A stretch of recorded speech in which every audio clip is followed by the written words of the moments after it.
अगर अंजलि की दोस्त निधि का अगर बयान को आप ध्यान से सुने तो निधि ने बताया कि वो चिल्ला रही थी, उसका आवाज आ रहा था, यानी कि जितने भी बैठे हुए आरोपी थे सबको पता था कि नीचे गाड़ी के अंदर कुछ अटका हुआ है।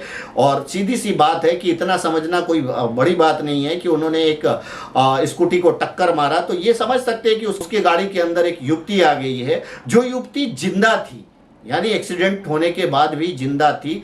अगर उसको इस तरह से घसीटा नहीं जाता, घसीट घसीट करके लेके नहीं जाया जाता, तो वो अंजलि जिंदा होती। इसने एक स्टेटमेंट दिया था कि गाड़ी का म्यूजिक बहुत लाउड था, इसलिए उन लोगों को पता नहीं चला।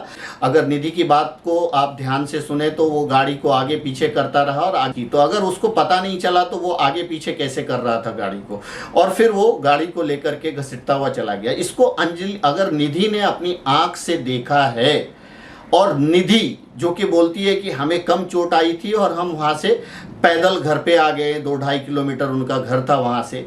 अब बताइए कि ये कैसी दोस्त थी कि एक दोस्त की इसके सामने एक कार वाला उसको घसीट करके लेके जा रहा है, और लेकिन ये ना जा करके पुलिस को खबर करती है, ना और किसी को बताती है।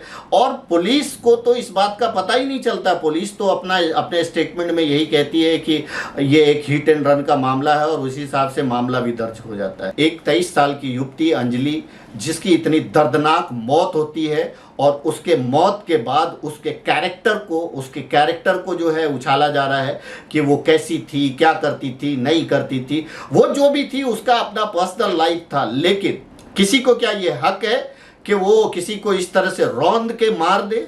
ये भी तो किसी को हक नहीं है कि किसी को इस तरह से रौंद के मार दे। ये बहुत बड़ा सवाल है। और आप सोचिए कि जब उसका भाई वो बयान दे रहा था मीडिया में, तो वो सुन के रोंगटे खड़े होने वाला था कि अंजलि जो पहुंची, अंजलि को जो घिसटते हुए लेके गया, पोस्टमार्टम रिपोर्ट में उसका ब्रेन मिसिंग बताया जाता है, उसके रीढ़ की हड्डी दिख रही थी, उसके लंग्स बाहर निकल आए थे।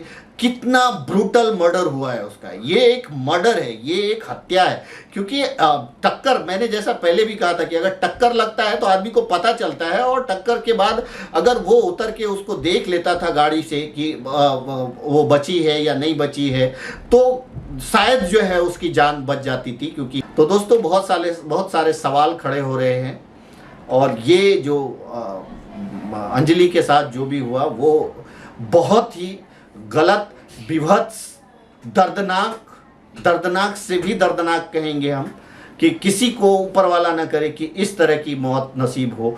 और इस तरह की मौत इन 5 आरोपियों की वजह से ही उसे मिली है।